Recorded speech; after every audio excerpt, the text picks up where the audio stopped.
बात उन दिनों की है जब महात्मा बुद्ध विश्व में भ्रमण करते हुए लोगों को ज्ञान बांटा करते थे और बौद्ध धर्म का प्रचार किया करते थे।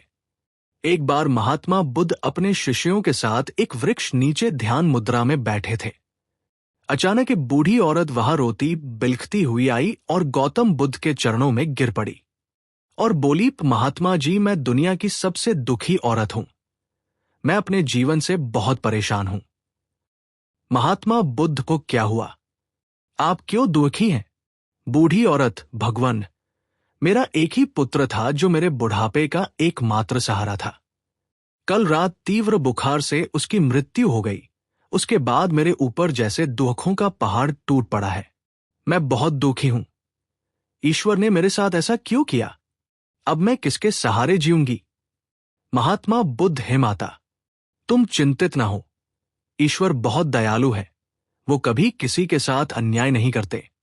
आपका जीवन भी जल्दी ही इस दुख से निकलकर सुखमय हो जाएगा। बूढ़ी औरत, नहीं भगवान, मैंने आपकी बहुत ख्याति सुनी है। कृपया आप मेरे पुत्र को जीवित कर दीजिए। महात्मा बुद्ध, हे माता, मैं आपके दुख को समझ सकता हूं।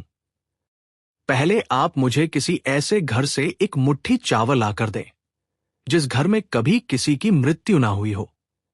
फिर मैं आपकी समस्या का हल बताऊंगा। औरत धीमे कदमों से गांव की ओर चल पड़ी। पूरे दिन वो इधर से उधर सभी लोगों के घर में भटकती रही, लेकिन उसे कहीं ऐसा घर नहीं मिला जहां कभी किसी की मृत्यु ना हुई हो और जहां कोई दुख ना हो। हर कोई अपने दुखों से परेशान था। सबके पास अपनी एक अलग समस्या थी। शाम को वह औरत फिर से महात्मा बुद्ध के पास पहुंची। औरत को खाली हाथ लौटा देखकर बुद्ध ने कहा, गौतम बुद्ध, हे माता, क्या हुआ? आप खाली हाथ क्यों लौटी हैं? बूढ़ी औरत, महात्मा जी, मैं पूरे गांव में घूम आई, लेकिन मुझे एक भी घर ऐसा नहीं मिला जहां कभी किसी की मृत्यु ना हुई हो। सभी लोगों के पास अपना अलग दुख था। गौतम बुद्ध को, माता जी, यही बात मैं आपको बताना चाहता था कि इस दुनिया में हर कोई दुखी है। सबके पास दुख का एक अलग कारण है। आप ये मत सोचिए कि भगवान ने आपके साथ कुछ गलत किया है। जब तक जीवन है सुख दुख चलता ही रहेगा। जैसे दिन के बाद रात जरूर आती है और फिर रात के बाद दिन, ठीक वैसे ही सुख के बाद दुख आएगा और फिर दुख के बाद सुख। सुख और दुख जीवन के महत्वपूर्ण अंग हैं। केवल वही इंसान दुख से बच सकता है जिसे सुख की चाहना हो।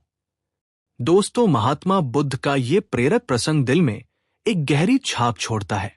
जब भी आप दुखी हों तो ये कभी ना सोचें कि भगवान ने मेरे साथ ऐसा क्यों किया, क्योंकि शायद आप नहीं जानते कि इस दुनिया में आपसे भी ज्यादा दुखी लोग हैं। आपकी समस्याओं से भी बड़ी समस्या लोगों के पास है। दुख तो जीवन का एक हिस्सा है। आप उनको छोड़ ही नहीं सकते। तो किसी भी समस्या से डरे नहीं, घबराएं नहीं। अंधेरी रात के बाद सूर्योदय जरूर होता है, ये प्रकृति का नियम है। आपके भी दुख एक दिन खत्म हो जाएंगे और फिर से सुख में मुस्कुराता सूर्योदय होगा। बस हंसकर जिए, मुस्कुरा कर जिए और खुशियां बांटते चलें।